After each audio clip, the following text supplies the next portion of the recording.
Assalamualaikum warahmatullahi wabarakatuh. Apa kabar Sobat UT? Senang sekali saya Kerani Utari dapat menyapa Sobat UT semua dalam Utek Jambi, tentunya menginspirasi dan mengedukasi. Nah, dalam podcast kita kali ini kita akan tentunya membahas tema yang sangat menarik. Mungkin Sobat UT sudah banyak tahu nih terkait program-program dari BKKBN Provinsi Jambi. Nah, tema kita bagaimana penyelenggaraan kampung keluarga berkualitas atau kampung KB di Provinsi Jambi. Tentunya tema ini akan kita bahas bersama narasumber yang sudah ahli di bidangnya. Beliau merupakan staf laksana program BKKBN Provinsi Jambi. Langsung saja kita sapa Ibu Lydia Francisca SE. Assalamualaikum Ibu, selamat pagi, apa kabar? Waalaikumsalam warahmatullahi wabarakatuh. Selamat pagi Mbak. Gimana kabarnya nih Bu? Baik sekali. Baik sekali, luar biasa. Nah, tadi kan kita terkait dengan penyelenggaraan kampung keluarga berkualitas atau kampung KB di Provinsi Jambi nih Bu. Boleh nggak dijelasin dulu apa sih kampung KB nih? Beda nih kampung keluarga berencana sama KB yang satu lagi yang kita bahas nih Bu Lydia. Iya, baik, terima kasih Mbak Rani.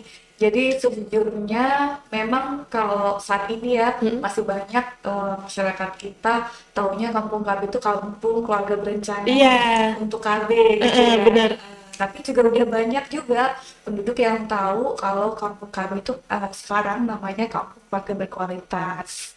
Memang dulu itu pertama kali dicanangkan dinamai kampung keluarga berencana. Di situ memang tanggung jawabnya oleh BKKBN ya Mbak Rani, karena dirasa program BKKBN ini perlu adanya konvergensi dan juga untuk mengefektifkan pelayanan dasar masyarakat, sehingga sekarang kampung KB itu berubah menjadi kampung keluarga berkualitas, di mana seluruh elemen yang PT Helix ada 5 komponen masyarakat yang ikut terlibat bekerja sama bergotong royong untuk mensukseskan program kampung keluarga berkualitas ini. Baik, berarti ada 5 elemen masyarakat. Apa aja tuh Bu elemennya? Mulai dari pemerintah, kemudian tidak hanya pemerintah, sektor swasta juga, kemudian perusahaan atau yang memiliki CSR, begitu ya, kemudian media dan masyarakat itu sendiri. Jadi memang kampung KB ini selain top down tapi juga bottom up. Maksudnya adalah tidak hanya pengefektifan tugas fungsi lintas sektor saja dalam pelayanan dasar masyarakat, tapi juga merangsang dan stimulan masyarakat agar menjadi kreatif dan juga lebih peduli dan inovatif dalam pembangunan masyarakat di wilayah masing-masing. Berarti memang tergantung dari wilayahnya masing-masing. Nah, kalau untuk di Provinsi Jambi ini pertama kali kampung keluarga berkualitas di mana Bu? Ya, waktu itu pertama kali di launching ya, itu di Kecamatan Telanepura. Oh, di Telanepura.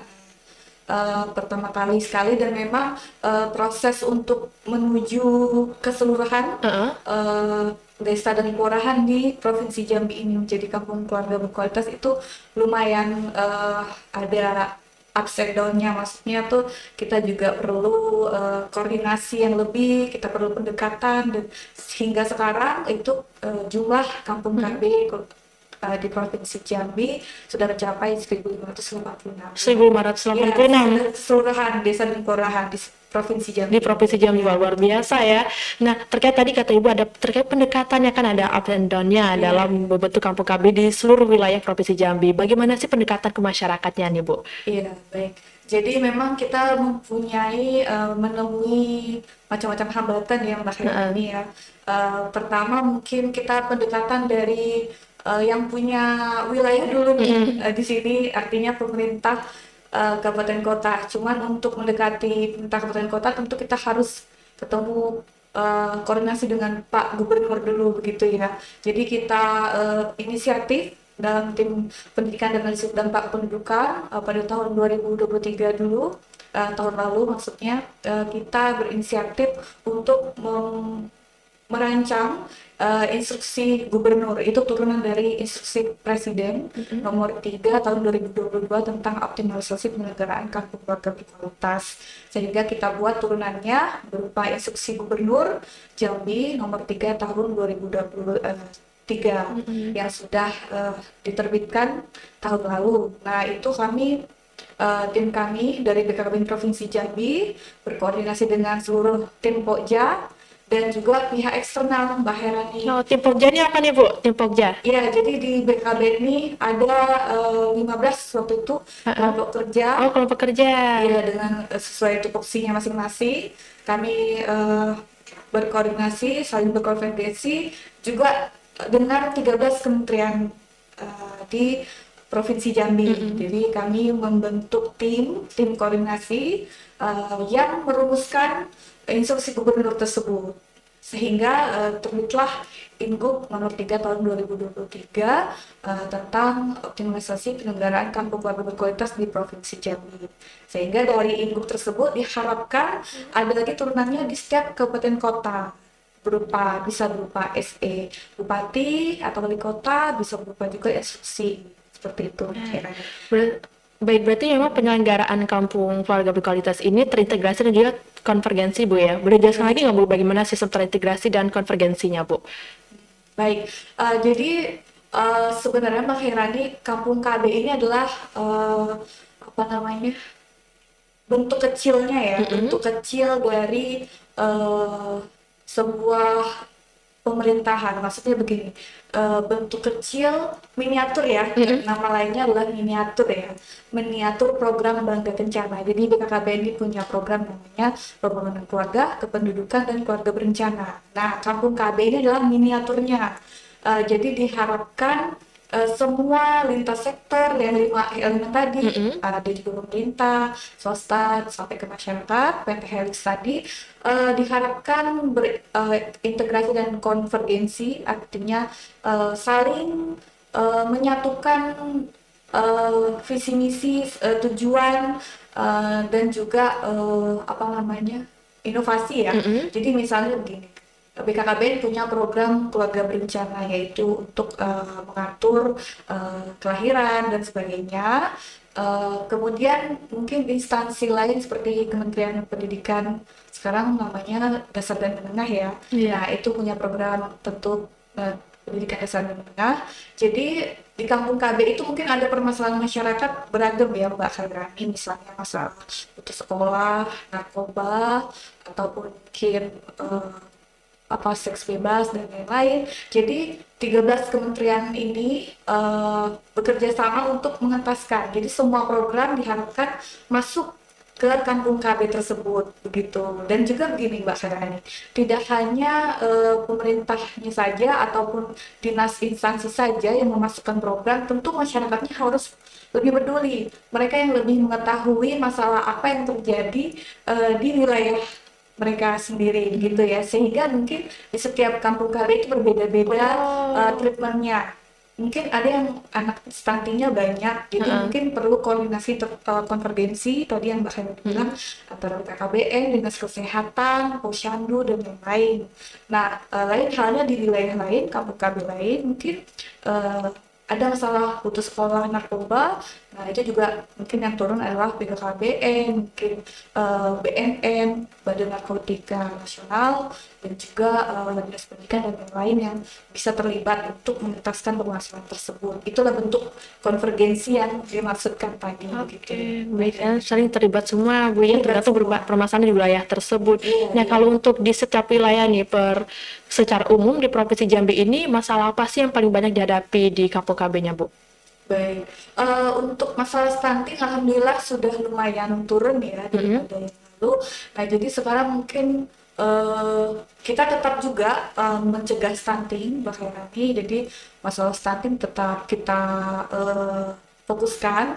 Masalah lain mungkin masih banyak pernikahan dini, Mbak Herani. Jadi artinya di bawah umur 21 tahun untuk wanita atau perempuan itu banyak yang sudah menikah karena dijodohkan atau juga pergaulan bebas seperti itu. Untuk wanita kan kita ketahui usia minimal untuk menikahnya 21 tahun, untuk laki-laki 25 tahun. Nah, jadi permasalahan menikah di bawah umur ini masih menjadi momok di Provinsi Jambi. Jadi kami juga sudah sempat turun dan juga melakukan pertemuan dengan mulai dari atas pemerintah kabupaten kotanya sampai ke RT RT-nya itu sudah pernah kami lakukan kegiatan, dan pernah kami lakukan peninjauan ya, dan juga sudah kami lakukan sosialisasi agar mencegah pernikahan dini tersebut terjadi seperti itu. Baik, tentunya untuk melakukan program itu adanya disusun dulu ya rencananya. Nah, Iya. bagaimana sih penyusunan rencana kerja masyarakat Kampung KB ini, Bu Lydia? Iya benar sekali Mbak Khairani. Jadi di Kampung KB itu ada sekretariatnya, di mana di situ ada pokja-pokja. Jadi ada 4 ya. Yang pertama pokja penyediaan data dan dokumen kependudukan. Kemudian yang pokja keduanya untuk peningkatan perubahan perilaku masyarakat. Yang ketiganya peningkatan cakupan dan layanan rujukan untuk masyarakat. Yang keempatnya untuk penataan lingkungan di masyarakat. Jadi 4 pokja ini, kelompok kerja ini tentu di kampung keluarga berkualitas tersebut mempunyai tugas dan fungsinya masing-masing begitu ya, sesuai dengan SK yang diterbitkan mulai dari kepala desa atau lurah, juga ada SK dari camat, sampai ke bupati dan wali kotanya. Nah, jadi mereka ini punya rencana kerja per tahun ya, yaitu rencana kerja masyarakat. Nah, untuk merumuskan RKM ini perlu beberapa langkah dulu sebelumnya, Mbak Khairani. Yang pertama, identifikasi permasalahan yang ada di kampungnya, yang di desa dan kelurahannya apa saja. Dari 4 pokja ini mungkin penyediaan data dan dokumen masih banyak masyarakat mungkin yang belum terdata dan sebagainya. Jadi Pokja 1 membuat rencananya apa untuk mengatasi masalah terkait dengan penyediaan data dan dokumen kependudukan. Kemudian Pokja kedua misalnya tentang peningkatan perubahan perilaku. Misalnya ini masalahnya adalah contohnya masih adanya anak risiko stunting gitu ya. Iya. Ibu yang hamil berisiko stunting itu masih ada. Nah, jadi Pokja 2 ini juga bagaimana mengatasinya, contohnya menggalakkan Poktan, kelompok-kelompok kegiatan. Nah, kalau stunting ini cocoknya di Poktan dapur sehat atasi stunting. Nah, begitu juga Pokja 3 tentang cakupan layanan dan rujukan, misalnya tentang pendidikan dan lain sebagainya, misalnya dana putus sekolah. Nah, yang keempat mungkin ada hewan pembawa penyakit, misalnya banyak nyamuk di wilayahnya misalnya, atau ada sumber-sumber misalnya ada pencemaran air dan lain sebagainya. Nah, jadi mereka ini punya rencana untuk mengentaskan masalah yang ada di kampung KB mereka, yang ada di desa kelurahan mereka. Setelah itu identifikasi masalah, kemudian dilanjutkan ke penentuan prioritas masalah, Mbak. Jadi tidak mungkin semua dapat diselesaikan pada tahun yang sama begitu ya. Jadi diadakan identifikasi masalah, kemudian penentuan prioritas. Nah, dari prioritas itulah yang dimasukkan ke rencana kerja. Diharapkan rencana kerja itulah yang akan dibawa oleh pokja-pokja kampung KB ini ke kegiatan musyawarah pembangunan desa atau kelurahan. Sehingga harapan pemerintah, harapan Bapak Presiden dan seluruh kementerian yang ada di pusat, harapannya masyarakat ini yang diwakili oleh Pokja tadi dapat mengaspirasikan bagaimana pencegahan masalah dan inovasi untuk desa mereka. Jadi dibawalah ke musyawarah pembangunan desa, harapannya dapat menemukan solusi yang efektif dan efisien, dan juga mohon untuk bekerja sama seluruh instansi, seluruh komponen untuk dukungan anggaran ya tentunya ya. Tentu setiap kegiatan, setiap pergerakan tersebut membutuhkan dana. Nah, jadi harapannya RKM itu menjadi dasar bagi Bapak Kepala Desa, Bapak Lurah untuk mengadakan kegiatan apa untuk mengentaskan masalah yang ada di desanya. Tentu ini mendukung visi misi Bapak Kepala Desa dan Bapak Lurahnya juga, seperti itu. Iya, benar. Nah, menyinggung masalah dana nih, Bu Lydia. Kalau untuk sumber dana kegiatan di Kampung KB, dari mana sumbernya, Bu? Iya, jadi memang kalau kami pertemuan tuh paling banyak pertanyaan tentang dana ya. Iya, ada program pasti ada money-nya, ada uang gitu ya, money follow program. Jadi Memang ada 6 sebenarnya, Mbak Hairani, yang bisa mendukung kegiatan kampung keluarga berkualitas ini. Jadi yang pertama itu APBN, begitu ya. Di sini misalnya instansi-instansi vertikal seperti BKKBN, Kementerian Agama dan lain-lain, itu semuanya bersumber dari APBN. Jadi kita kalau punya program tentu bersumber dari APBN. Mohon untuk sasarannya itu kampung KB begitu. Setiap kegiatan mohon dilakukan di kampung KB-nya gitu. Kemudian sudah APBN itu ada APBD atau BOKB. BOKB itu bantuan operasional keluarga berencana. Jadi APBD di sini dinas instansi di daerah begitu ya, kabupaten kota. Kalau kita di provinsi itu BKKBN, cuman kita ada mitra di kabupaten kota, Mbak Herani, yaitu OPDKB. OPDKB. Ya, jadi Dinas Pengendalian Penduduk di setiap kabupaten kota. Jadi kita bermitra, begitu. Jadi ada OPDKB di setiap kabupaten kota. Kemudian dukungan ketiga itu ada misalnya hibah ya, kalau ada hibah mungkin seperti yang pengalaman tahun-tahun lalu ada pemerintah kota kita yang berhasil untuk kami hibah dari luar negeri kah atau dari bahkan dari luar negeri Bu ya. Ya. Nah bisa dari hibah, bisa juga dari CSR. CSR itu dari perusahaan ya, jadi memang ada program CSR untuk kepedulian perusahaan kepada warga sekitarnya. Kemudian yang terakhir itu swadaya masyarakat, jadi mungkin masyarakat sekarang sudah lebih bijak ya, sudah lebih dermawan ya mungkin ya. Jadi bersama-sama nih Mbak Hairani tidak perlu banyak. Jadi mungkin ada kebijakan dari masyarakat tersebut untuk melakukan sumbangan, kemudian mungkin iuran atau apa untuk membantu untuk menyelenggarakan kegiatan terkait pengentasan masalah yang ada di kampung keluarga berkualitas gitu. Baik, ada 6. ada 6 Iya. sumber dananya ya. Iya, Nah, tentunya selain tadi untuk membantu permasalahan yang ada di wilayah tersebut, mungkin ada juga nggak nih programnya nih Bu Lydia yang mungkin di wilayah itu ada potensi tapi belum dimaksimalkan oleh warga setempat. Iya. Boleh diceritakan Ibu? Iya, baik. Jadi memang dana desa ya. Jadi misalnya kalau dia desa ya ada dana desa. Jadi selain APBD ada APBDes juga ya Mbak Rani.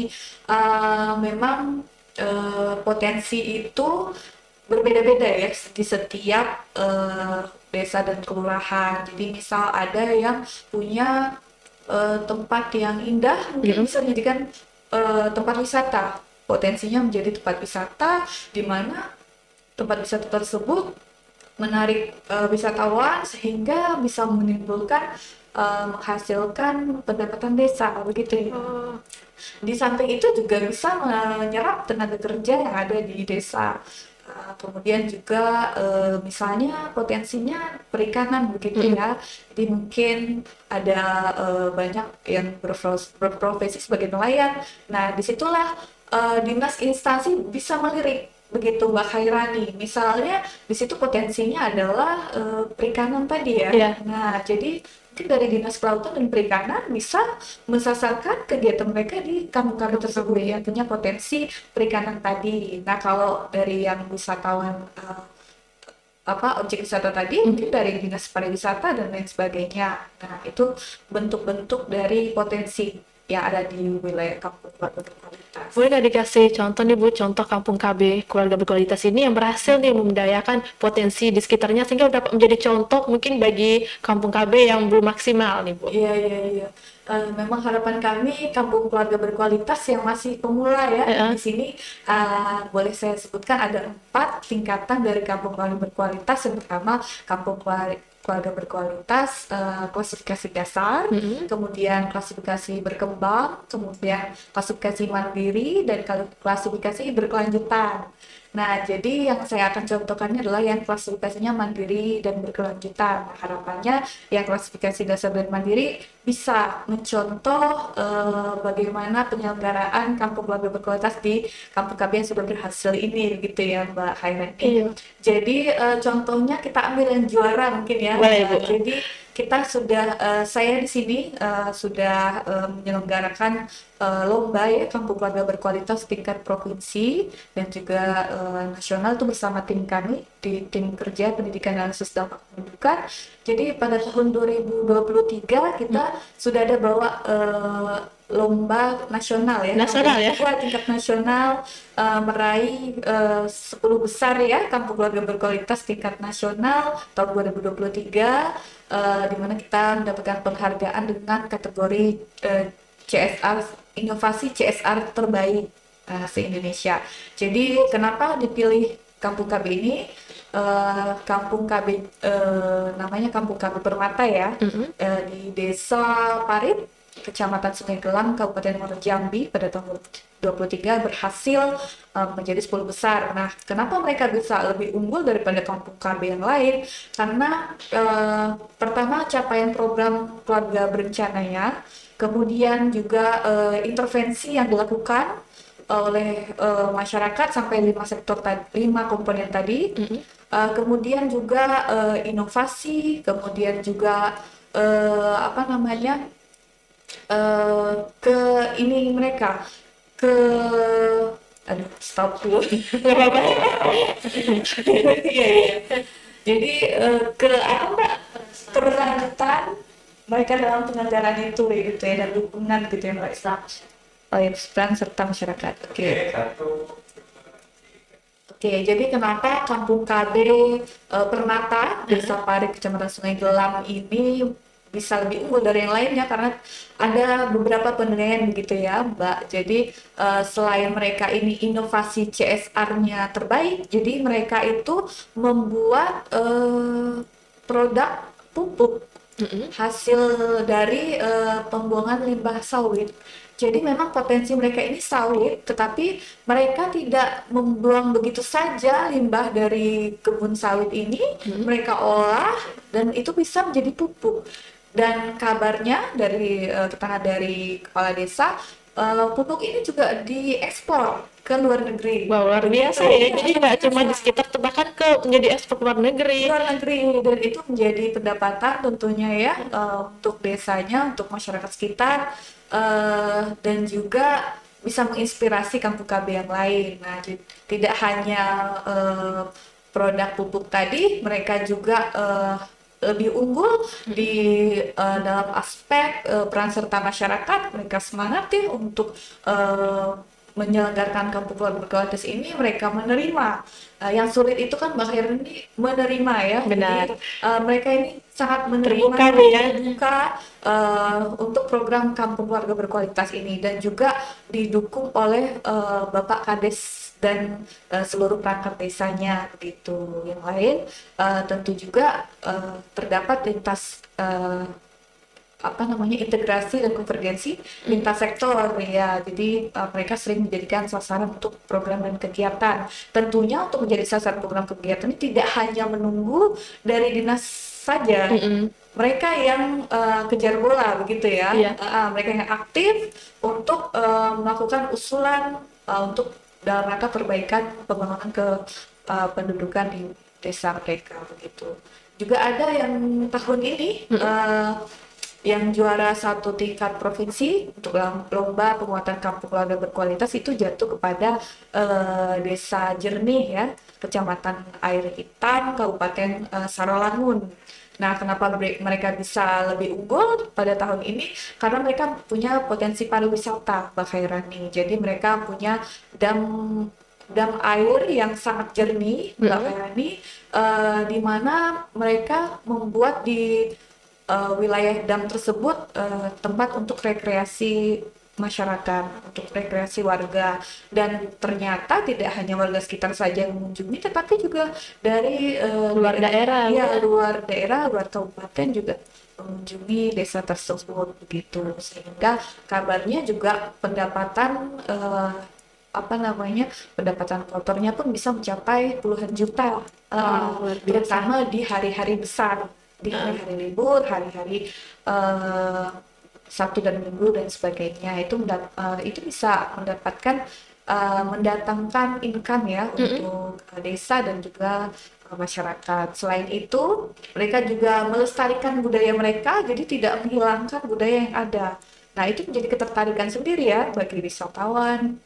Juga sama tadi kayak Desa Parit, ke Kampung Kami Permata, mereka juga didukung oleh pemerintah desa, kelurahan, dan sebagainya dari 5 elemen tadi. Dari elemen tadi. Ya, Berarti memang betul. strateginya memang selain kalau di Desa Jernih tadi Bu ya, Ya. Desa Parit yang di Sungai Gelam.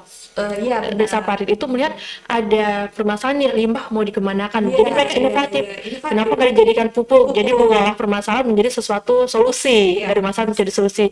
Dan di satu lagi contoh, berarti ada contoh nih Bu ya, mungkin Iya, ada iya, iya. teman-teman yang baru memulai kampung KB-nya tadi bisa melihat ada contoh mungkin di wilayahnya apa permasalahannya, kita Iya. cari solusi. Iya, Seperti Kampung Parit. Sedangkan di Kampung Jernih ada potensi yang belum dimaksimalkan, wisatanya dimaksimalin lagi dan juga tidak menghilangkan unsur-unsur kebudayaan dan tetap Benar. melestarikan kebudayaannya. Benar, dan juga begini Mbak Khairani, bukan berarti kampung KB yang tidak menang itu tidak unggul ya. Contohnya kampung KB Mawar Iya. itu juga inovatif sekali dan kreatif. Mereka memanfaatkan bangunan yang sudah tidak dipakai untuk menjadi sekretariat kampung KB berkualitas. Jadi memang di kampung KB ini masyarakat itu di stimulus untuk menjadi kreatif. Nah, jadi ini juga menjadi jawaban dan juga menjadi inspirasi untuk kampung KB lain yang mengeluhkan kami tidak ada tempat untuk menjadi sekretariat kampung KB. Nah, kita bisa mencontoh dari kampung KB Mawar, Kecamatan Pasir Putih, Kota Jambi. Mereka menggunakan bangunan tertinggal yaitu SD, sekolah dasar Mbak Khairani. Mereka jadikan di situ kampung warga berkualitas, kemudian juga tempat untuk memamerkan produk UPPKA dan program-program lainnya yang ada di kelurahan. Begitu Mbak Khairani. Berarti selain ada kegiatan itu ada yang membuat produk juga Bu ya. Iya, Biasanya iya, produk iya. dari masyarakat membuat apa Bu? Ya, kalau yang masyarakat tahu ini biasanya kerajinan ya, kerajinan tangan ataupun produk-produk makanan begitu ya.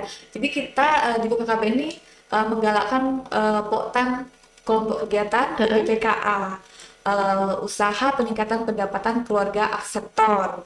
Akseptor di sini maksudnya akseptor KB ya, yang pemakai alat KB begitu, alat dan obat KB. Jadi diharapkan akseptor ini tergabung dalam UPPKA ini, jadi bisa juga menjadi wadah pengentasan pengangguran ya. Benar. Kemudian untuk meningkatkan pendapatan keluarga, juga apa namanya, UPPKA ini tentu menghasilkan produk-produk, contohnya nih di Desa Jernih itu ya, kami kemarin turun itu produk UPPKA ini sabun cuci piring. Sabun cuci piring. Jadi mereka sudah mengurus izin edarnya dengan BPOM, kemudian sudah dijual dengan harga satu botolnya 10.000. Wah, terjangkau Begitu. sekali ya. Iya, jadi bisa menjadi alternatif bagi masyarakat, tidak harus memakai yang sudah umum ya dipakai masyarakat, tapi desa juga bisa memproduksi sabun cuci piring begitu. Misalnya yang lain ya, yang sering kita lihat itu produk PPKA, ada batik begitu ya, dan lain sebagainya gitu Mbak Heri. Kalau Bu dia sendiri melihat bagaimana sih dari adanya program kampung keluarga berkualitas ini meningkatkan kualitas keluarga Bu?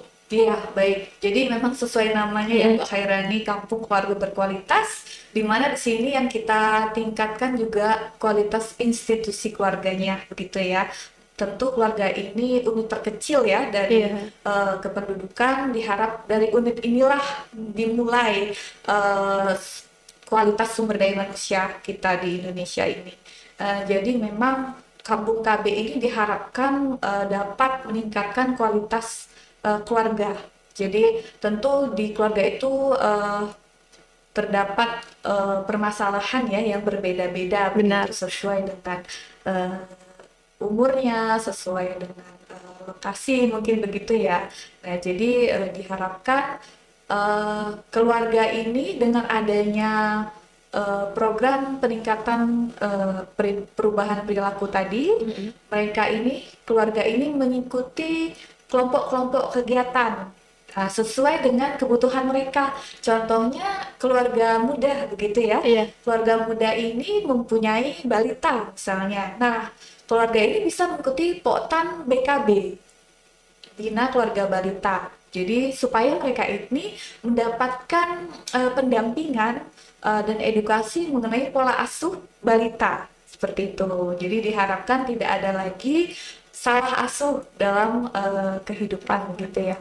Contohnya lagi keluarga ini punya anak remaja. Nah, kita ada juga kelompok kegiatan BKR, Bina Keluarga Remaja. Di sini Bina Keluarga ini berarti ibunya, ibu bapaknya ya, dihadirkan untuk diberikan edukasi bagaimana bersikap, bagaimana mengasuh, bagaimana mendidik seorang remaja gitu. Nah, sehingga remaja tersebut tidak hanya suka bercerita dengan teman sebaya saja, tapi dia bisa lebih terbuka karena merasa nyaman dengan keluarga orang tuanya sendiri seperti itu. Nah, sampai ke lansia pun juga ada. Ada juga, Bu? Ya, benar, Bina Keluarga Lansia. Jadi harapannya tidak ada lagi lansia-lansia yang istilahnya itu tidak dipedulikan atau mungkin tidak diperhatikan begitu ya. Jadi juga lansia ini diharapkan mengikuti sekolah lansia. Nah, ini untuk lansianya. Kalau Bina Keluarga Lansia, keluarganya yang memiliki ibu atau bapak yang sudah lansia begitu ya. Nah, jadi itu kalau dari keluarganya. Kalau dari sasarannya seperti remajanya, kita juga ada PIKR, Pusat Informasi dan Konseling Remaja. Jadi remajanya yang kita edukasi begitu. Nah, ini tergabung POTAN-POTAN ini dalam Kampung Keluarga Berkualitas itu. Kampung KB itu sebagai wadahnya. Nah, isinya ya POTAN-POTAN tadi. Sehingga diharapkan POTAN ini bisa meningkatkan perilaku masyarakat ke arah yang lebih baik. Begitu Mbak Khairani. Nah, kalau misalnya teman-teman Sobat UT ada ingin tahu lebih lanjut nih Bu, dengan program Kampung Keluarga Berkualitas, ada laman atau website atau media sosial yang bisa dikunjungi nggak Bu Lydia? Iya, tentu kita punya ya website untuk Kampung Keluarga Berkualitas ini dengan mengklik https kampungkb.bkkbn.go.id atau juga ke laman BKKBN yaitu jambi.bkkbn.go.id. Kita juga ada Instagram ya, BKKBN Jambi Official. Nah, jadi di sana mereka bisa menggali informasi lebih jauh tentang Kampung Keluarga Berkualitas ataupun mungkin informasi lain terkait program Bangga Kencana. Gitu, Mbak Sena. Nah, boleh nih sobat-sobat UT yang masih ingin tahu lebih lanjut terkait program dari BKKBN, khususnya dari Bangga Kencana, bisa di-follow sosial medianya tadi ataupun mengunjungi laman ataupun website dari BKKBN Provinsi Jambi. Nah, kita kembali lagi ke Bu Lydia nih. Nah, tadi kan Ibu bilang di awal di Provinsi Jambi itu sudah merata ya Kampung KB, udah ada di setiap kabupaten kota kelurahannya. Ada 1586 ya Bu. Nah, untuk modelnya seperti apa nih Bu dari ribuan itu? Apakah Ibu Lydia ini setiap hari harus turun ke setiap Kampung KB atau bagaimana Bu? Iya, baik Mbak Harani. Pasti kalau mau monef ke 1586 itu nggak mungkin ya Mbak Harani. Dan juga kita punya keterbatasan begitu, jadi di samping itu Kampung KB ini juga sifatnya konvergen begitu ya. Tidak hanya dari provinsi saja yang memonitoring dan mengevaluasi, tetapi juga bersama-sama dengan mitra OPDKB Kabupaten Kota, kemudian juga Bapak Bupati Wali Kota dan beserta perangkatnya, kemudian sampai ke kepala desa dan kelurahan. Jadi memang bersama-sama begitu ya dalam monitoring evaluasi pelaksanaan penyelenggaraan Kampung Keluarga Berkualitas ini begitu. Jadi banyak jenjangnya Bu ya. Nggak langsung Bu Lydia nih turun. Itu kita ini ya konvergen Mbak Hairani. Baik. Lalu terkait dengan indikator keberhasilan dari keluarga berkualitas ini bagaimana indikatornya Bu? Baik, indikatornya begitu ya. Tentu misalnya Kampung Keluarga Berkualitas ini ada 4 tadi ya, 4 klasifikasi yaitu dari dasar sampai ke berkelanjutan. Nah, untuk mencapai berkelanjutan ini ada beberapa indikator begitu ya, keberhasilan dalam penyelenggaraan Kampung Keluarga Berkualitas ini. Yang pertama yaitu keterlibatan lintas sektornya. Balik lagi ya, tadi bersifat konvergen, jadi perlu kami sampaikan bahwa Kampung KB ini tidak milik BKKBN semata, tetapi juga seluruh elemen tadi yang pentahelix tadi. Jadi kementerian dinas atau kementerian yang lain juga lintas sektor, kemudian juga milik bupati wali kotanya, kemudian juga pihak swasta juga berperan begitu ya. Nah, ini keterlibatan inilah yang menjadi indikator dari keberhasilan program Kampung Warga Berkualitas ini. Kalau misalnya tidak ada keterlibatan, ya berarti dianggap masih perlu peningkatan lagi dalam keterlibatan lintas sektor. Nah, selain itu juga tentu ada terkait dengan keterlibatan tadi, ada pendanaannya. Nah, pendanaan dari 5 elemen tadi, kemudian juga ada dukungan komitmen dari pemerintah yang berwenang.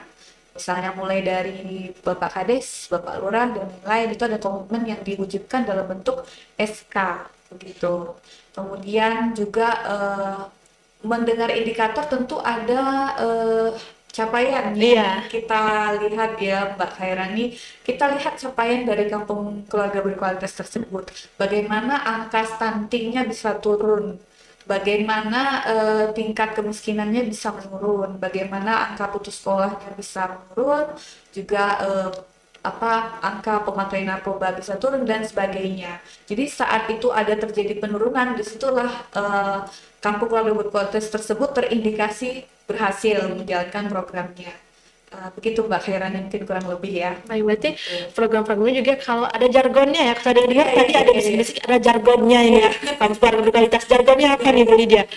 Jadi memang Kampung KB ini jargonnya milik kita bersama. Milik kita bersama, karena tadi seperti Bu jelaskan harus ada semua lintas sektor itu harus bersatu, karena ini program kita semua, milik kita bersama, luar biasa. Nah, terakhir nih Bu Lydia, apa harapan kedepannya untuk program Kampung Keluarga Berkualitas di Provinsi Jambi, Bu Lydia? Jadi dengan adanya program Kampung Keluarga Berkualitas ini, yang dimana di Provinsi Jambi sudah seluruh desa dan kelurahan yang menjadi Kampung Keluarga Berkualitas, karena sudah ada nih terbentuk Kampung KB-nya, tinggal penyelenggaraannya saja. Jadi kami juga menghimbau seluruh elemen masyarakat, mulai dari pemerintah sampai ke masyarakat, bersama-sama untuk terus menyelenggarakan, terus mengoptimalisasi Kampung Keluarga Berkualitas ini. Kami harapkan untuk kita semua meningkatkan kesadaran kita untuk lebih peduli dengan masyarakat di sekitar kita, agar kualitas SDM di Provinsi Jambi itu bisa meningkat. Harapannya seperti itu. Amin. Baik, terima kasih banyak Bu Lydia atas waktunya, dan juga banyak sekali dari informasi dan edukasi dari Bu Lydia dan tim BKKBN Provinsi Jambi. Semoga dapat menginspirasi dan tentunya mengedukasi Sobat UT semua. Kita harapkan program dari BKKBN Provinsi Jambi, khususnya terkait tadi program Kampung Keluarga Berkualitas, dapat berjalan dengan baik dan dapat berjalan dengan maksimal, sehingga meningkatkan kualitas keluarga dan tentu dapat meningkatkan kualitas SDM masyarakat, terkhusus masyarakat di Provinsi Jambi. Demikian untuk kali ini, kita berjumpa lagi di episode berikutnya. Terima kasih atas perhatian dan kebersamaan Sobat UT semua. Wassalamualaikum warahmatullahi wabarakatuh dan sampai jumpa.